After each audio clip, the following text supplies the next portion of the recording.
Hi class, welcome to Tuesday's English lesson. So yesterday you were asked to read chapter 4 of Fantastic Mr. Fox, The Terrible Shovels. Hopefully you did. And I asked you to draw a picture of that chapter from the point of view of the farmers, because the chapter is told very much from the point of view of the foxes, Mr. Fox and his family, isn't it? So I was interested to see what you thought that looked like from above ground. So today we're going to be looking at that chapter, but we're actually going to be revising something which we did quite a while ago, and that is punctuating speech. Okay. So here I've got an extract from the beginning of chapter 4, which I'm going to read to you. Chapter 4, The Terrible Shovels. Down the hole, Mrs. Fox was tenderly licking the stump of Mr. Fox's tail to stop the bleeding. It was the finest tail for miles around, she said, between licks. It hurts, said Mr. Fox. I know it does, sweetheart, but it'll soon get better. And it will soon grow again, Dad, said one of the small foxes. It will never grow again, said Mr. Fox. I shall be tailless for the rest of my life. He looked very glum. There was no food for the foxes that night, and soon the children dozed off. Then Mrs. Fox dozed off, but Mr. Fox couldn't sleep. Okay, so looking at that text, how do you know which character in the story is speaking? Have a think about that for a moment. Scan across the text. How do you know? So, for example, in this sentence here, let me highlight this bit here. Let me grab my pen. Here, how do you know who's speaking and what they actually said? So the key indicators here are that it says said Mr. Fox and has the name of the character. So that's a big clue that there's the name of the character there. And the bit inside the speech marks, inside the inverted commas, is what he actually said. It hurts is what he actually said. Okay. But the next one, if you have a look at the next piece of speech, I know it does, sweetheart, but it'll soon get better. It doesn't say who said that. You have to guess that from the reading of the story and your understanding of the story. So who do you think said, I know it does, sweetheart, but it'll soon get better? What do you think? It was Mrs. Fox. She was having a conversation with Mr. Fox, wasn't she? Okay. So here I've got some speech bubbles, okay, of actual speech, what the characters said during that chapter, okay? It was the finest tail for miles around. Oh my goodness, that hurts so much. No, it does, dear, but it will soon get better and it will grow back again, Dad. I'm afraid it won't. I will be tailless forever. So my first question is, how do you know who's talking here? Well, each speech bubble represents a different piece of speech, a different character talking. Okay, so that's one clue. How do you know that it's a different character has changed who they're talking? Have a look at those speech bubbles and do you notice anything? What's the same, what's different about those speech bubbles? Just have a look. Right, so did any of you notice that we've got two red speech bubbles here? Let me get a straight line because that will make it a bit neater. Did any of you notice that we've got two red speech bubbles here? And we've also got two blue speech bubbles there. And I've got one green one there. So these two are red because it was the same character speaking. Who was that character? Who said, it was the finest tail for miles around? I know it does, dear, but it will soon get better.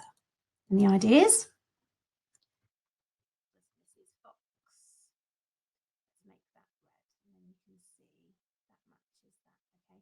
Which character said, oh my goodness, that hurts so much. I'm afraid it won't. I will be tailless forever. Who was tailless and in pain? It was Mr. Fox. He is. Okay, Mr. Fox, I'll put that in blue so it matches our little arrows there. And then we've got one here, one speech bubble, which is green. And it will soon grow back, Dad. You can guess who said that from that keyword there, which is Dad. So who said, it'll soon grow back, Dad? One of the small foxes, wasn't it? Didn't tell you which one. If we look back, it didn't actually say which one did it. It will soon grow back, Dad, said one of the small foxes. It just Called him a small fox. So let's colour that green. Okay. So when you've got speech bubbles, the speech bubbles are showing you what was said by that character. Okay. And here it's colour coded and shape coded actually. The Mrs. Fox's are round, whereas Mr. Fox's are more rectangular, aren't they? It's colour coded and shape coded, the speech bubbles, so that you can really easily tell who's speaking and who's not. But when you've got a piece of narrative, a piece of longer writing, you don't normally in a story have speech bubbles like that. So it's harder for you to tell. Okay. So here we've got a piece of speech. It hurts, said Mr. Fox. I know it does, sweetheart, but it'll soon get better. So let's start by having a look at some of the key features of this speech. And we have looked at this before, so you should be able to do this. This should just be revision. So let's start. We made Mr. Fox blue, didn't we? So we'll use blue for Mr. Fox's sentence. So his speech says, it hurts, said Mr. Fox. So let's have a look at, firstly, the punctuation within that direct speech. So I'm just going to whiz through this quite quickly because, like I said, we've done this before in quite a lot of detail. So here we've got our, what are these called? Our inverted commas. Okay, remember when we did our punctuation and we acted out, we made our inverted commas. Okay, we've got the piece of punctuation before the closing speech mark. So we've got inverted comma at the beginning.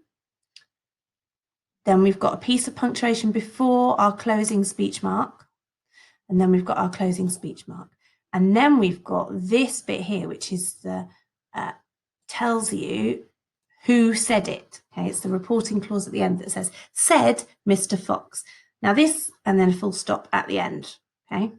Now this word said could change. You could probably think of an awful lot of words which you could use instead of said. Synonyms for said: shouted, laughed, cried, whispered, asked. You can think of loads of those yourself. So that's the punctuation. Let's look in the second piece of speech and see if that is still the same.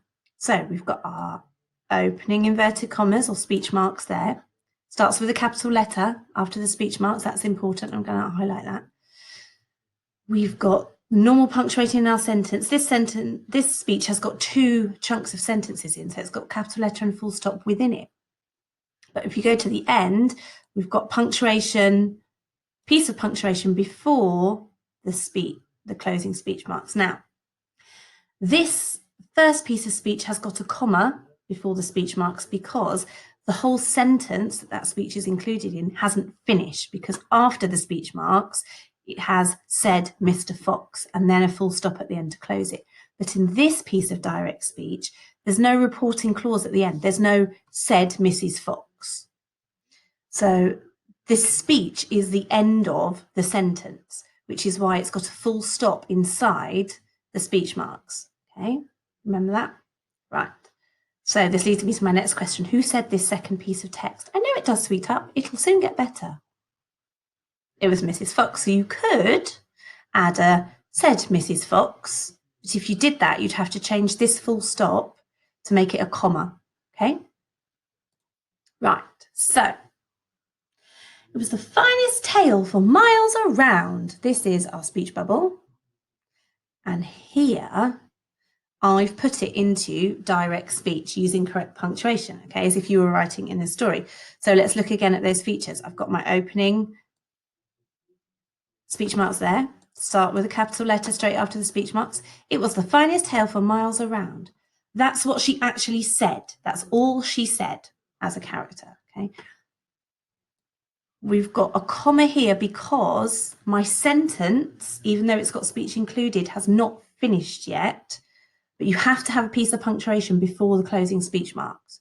So there's my closing speech marks. And then I've got a reporting clause at the end, which tells you who said it.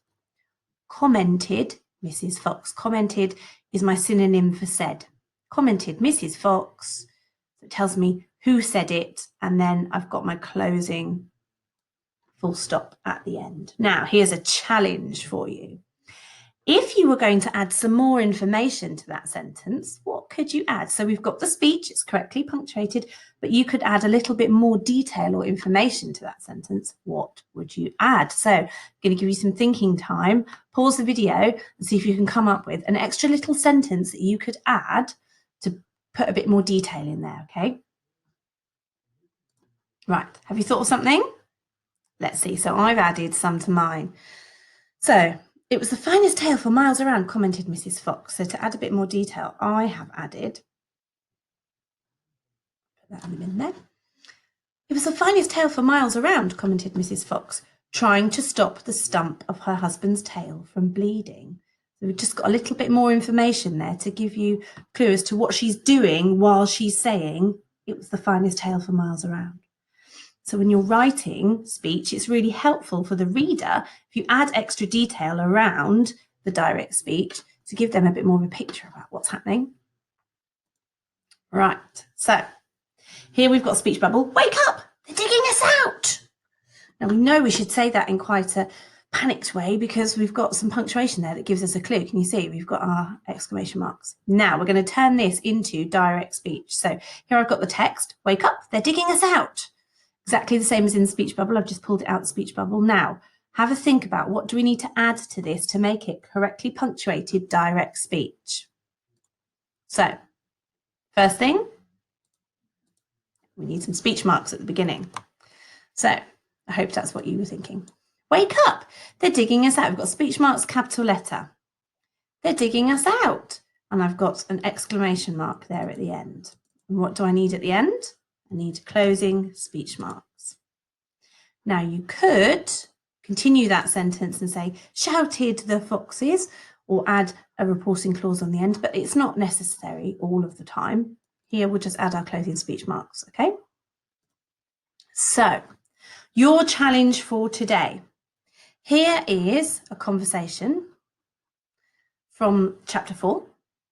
You have got to rewrite this conversation, taking the direct speech out of the speech bubbles, turning it into direct speech, add the correct punctuation. Don't forget to include the reporting clause at the end where you say, said Mr. Fox or shouted Mr. Fox. And here I've got an example, shouted Mr. Fox loudly, which is a really good little adverb there to explain how he said it. Okay. Now, one more top tip that we haven't talked about, actually, that you might have forgotten from when we did speech before. Let's just go back to our first page with our example of speech. Have a look at the direct speech there. It hurts, said Mr. Fox. I know it does, sweetheart, but it'll soon get better. It will soon grow again, Dad, said one of the foxes. What do you notice about how the conversation is organised on the page? Right, hopefully you've noticed that here we start a new line. So here we've got one piece of speech. Here we've got another piece of speech. And here we've got another piece of speech. So new speaker, new line. That's the important rule that you're going to need. So let's whiz back to your challenge at the end. Okay, so here's your task for today. Rewrite this conversation, adding correct punctuation to the direct speech, and don't forget to include a reporting clause and make sure that you set it out correctly as well. New speaker, new line, and punctuation in the right place, okay? Looking forward to seeing what you come up with. Right, have a great day. See you later. Bye.